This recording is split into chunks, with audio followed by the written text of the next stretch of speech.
آپ تمام دوستوں کو اردو ادب اردو لٹریچر سے محبت کرنے والوں کو پیار محبت احترام اور دل کی گہرائیوں سے آصف کا سلام۔ ایک غزل جس کا عنوان ٹائٹل ہے ایمان۔ شکر بھی صبر بھی ایمان کا نام ہے، شکر بھی صبر بھی ایمان کا نام ہے، صبر کرنا تو ایماندار کا کام ہے۔ بے ایمان کو دنیا کی غلامی پسند ہے، با ایمان تو حقیقی مالک کا غلام ہے۔ مضبوط دل والے اپنے مصیبت کو ظاہر نہیں کرتے، اپنے دکھ کو ظاہر کرنا کمزوری کا کام ہے۔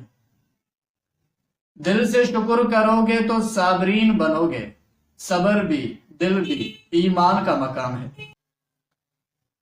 مالک کی بجائے اسٹیٹس پہ شکایت کرتے ہیں، مالک کی بجائے اسٹیٹس پہ شکایت کرتے ہیں، نوجوانوں میں یہ بیماری بھی عام ہے۔ آئی ہوپ آپ لوگوں کو میرا یہ غزل بہت اچھی لگی ہوگی۔ میرے اس چینل کو سبسکرائب کرے، ویڈیو کو لائک کرے، شیئر کرے، اپنا بہت خیال رکھیے، شاد آباد رہے، شاد سلامت رہے۔ اللہ حافظ۔